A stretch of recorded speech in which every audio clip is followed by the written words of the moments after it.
Continuamos con esta entrega junto a Altagracia Salazar. Y me quedé en un tema que es un poquito neurálgico porque nos toca más el alma, que es la familia. Fuiste una especie de madre soltera. Sí, me tocó criar mis hijos sola y es una experiencia agridulce. Ahora que son adultos, grandes, se ríen muchísimo, sobre todo las mellizas, que le llevan 5 años a Raúl. Y se ríen porque yo, cuando me decían algo, yo atormentada con muchas cosas, con 2 trabajos, y yo le decía que no a algo, ¿sabes? Decía, aquí no hay corte de apelación. Este es un tribunal de única instancia y soy yo. Pero nada, en líneas generales le tengo que dar muchas gracias a la providencia por mis hijos. ¿Qué dicen ellos? ¿Se sienten orgullosos? Yo creo que esta madre le ha dado problemas, pero también sé que se sienten bien de que las cosas que dicen de su madre, ellos no tienen que avergonzarse de su madre. Y eso me hace que me sienta bien yo también. Nunca su madre ha tenido un precio. No. ¿Lo han intentado? Desde que comenzó mi carrera. Sería muy indiscreto preguntar quiénes. Es que ha sido de distintas maneras. A veces muy ordinaria. Una persona que te manda un sobre lleno de dinero, a mí me pasó. Una persona que te ofrece un contrato que no tiene pie ni cabeza para pagarte por un servicio. Eso me ha pasado con empresas. Y la última, que fue en ese periodo de crisis, en que yo perdí 4 trabajos y no perdí un quinto porque no me podían votar.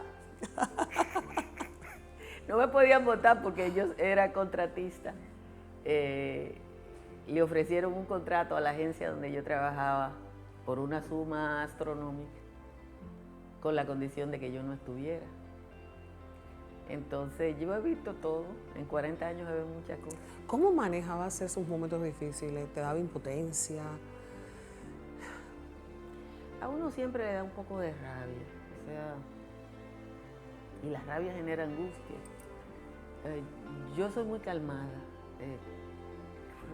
No sé si alguien me ha visto peleando alguna vez, pero yo tiendo a ser a mantener la calma siempre. Y en esos momentos trataba de ser más calmada todavía, porque hay algo que he aprendido, y es que la gente que te intenta hacer daño espera una reacción de ti. Y que lo mejor que tú puedes hacer es reaccionar de la manera que no se espera. Entonces yo siempre salí de mi trabajo con sonrisa. Yo nunca le pedí prestado dinero a nadie porque tenía problemas económicos. Yo nunca dije que estaba pasando trabajo. Y todo el que de alguna manera intentó pegarme contra la pared no se dio el gusto de lograrlo. Hablando en materia de comunicación, ¿cómo comparas con tan larga data dentro de la misma la comunicación que se hacía anteriormente a la actual? Dentro del periodismo, evidentemente. Para mí ningún tiempo pasado fue mejor. Yo no creo, no puedo ser de las personas que dice antes era mejor. Antes, cuando yo empecé, había grandes reporteros y hoy hay excelentes reporteros. Lo que ha cambiado, y eso sí es doloroso en términos para el periodismo, es la frontera entre lo que es periodismo y entretenimiento en la República Dominicana. Entonces, en República Dominicana, sobre todo en los medios electrónicos, si tú vas a los programas informativos, no hay ningún periodista, ninguna gente. Y mira, como yo le dije el otro día a unos muchachos, el periodismo se estudia. O sea, yo fui a la universidad y estudié esto. Empíricos y enganchados. Yo no me quejo del empirismo, yo me quejo de la frontera entre el entretenimiento, gente que lo que se va, que lee el periódico de pronto, no profundiza, no tiene un dato, no investiga un tema y va y habla de eso y se ríe. Y tú enciendes la radio, ves la televisión llena de esos espacios en que tú no sabes si es una comedia para que te rías o si es un medio para que te informes.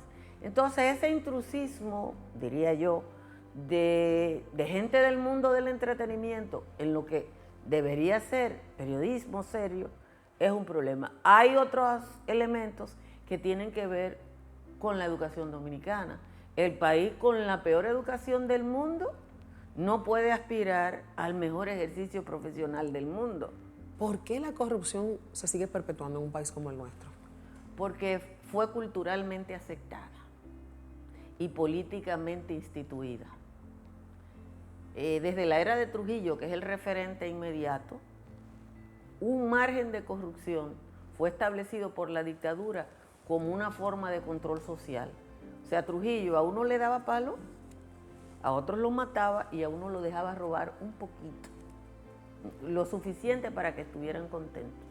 Y el Estado se vio, y lo dice Moscoso Puello en las cartas a Evelina desde Lilis, como una alcancía para la gente que estaba en el poder. Entonces, romper eso en un país con una institucionalidad débil es muy difícil. Balaguer perpetuó eso y el PLD llevó todo a su máxima expresión. ¿Hay esperanza, así como dentro de la comunicación y el periodismo, hay esperanza de que podamos romper con esos parámetros de corrupción? Absolutamente. Y no porque hemos avanzado institucionalmente suficiente, sino porque la población, una parte importante de la población, empezó a rechazar la corrupción. La preocupación por la corrupción en la gente había alcanzado los primeros lugares. ¿Es este gobierno un modelo en contra de la corrupción?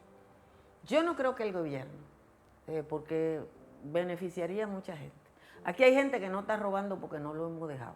Esa es la verdad. Monda y lironda.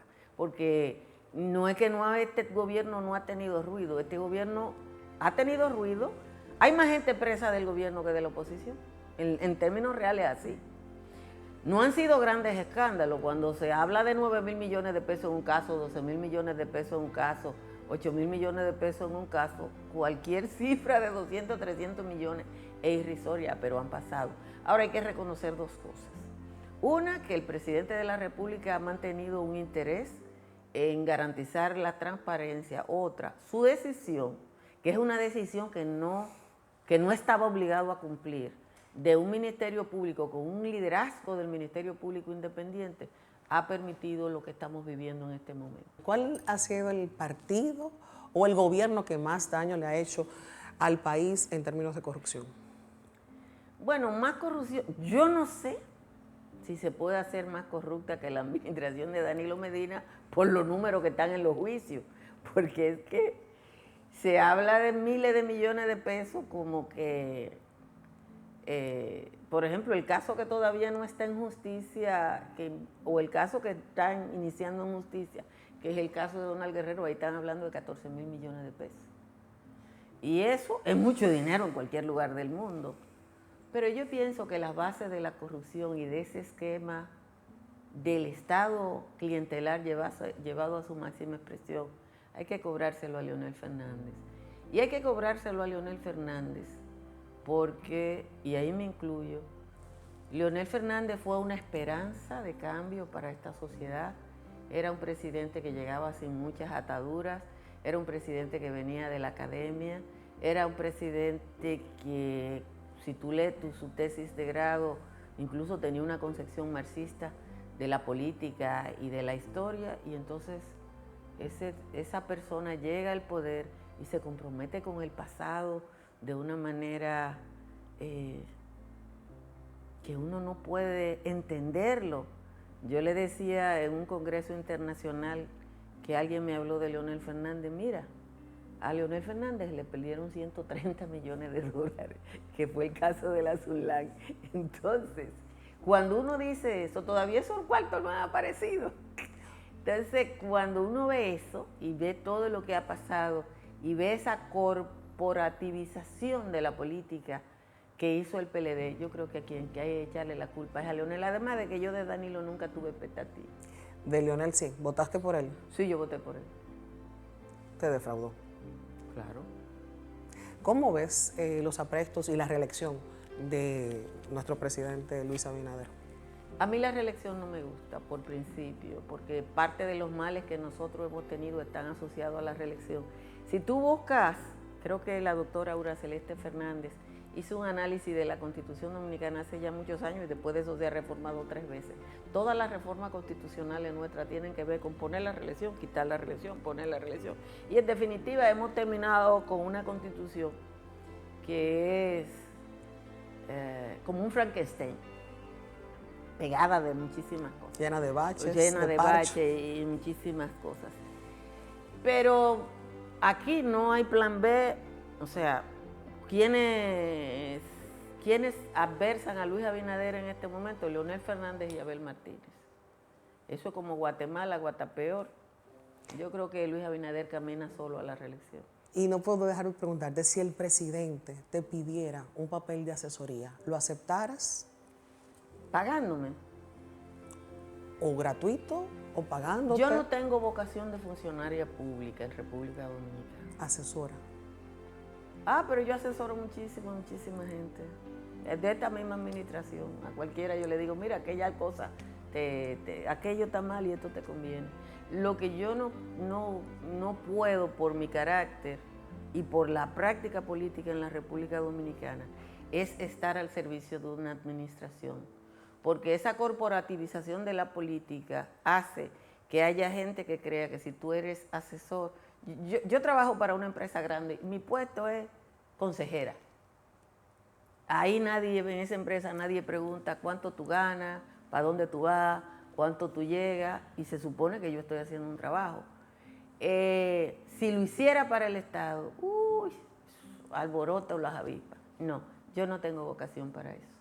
Sé que todos nuestros televidentes en esta noche se van, igual que yo, nutridos de esta conversación. Gracias por el privilegio de tenerte. Gracias a ti, a toda la gente del equipo por invitarme a hablar cáscara, como digo yo. Nutridos. Señores, nuestro compromiso, reencontrarnos la próxima semana en una nueva entrega de NBN. Hasta el próximo domingo.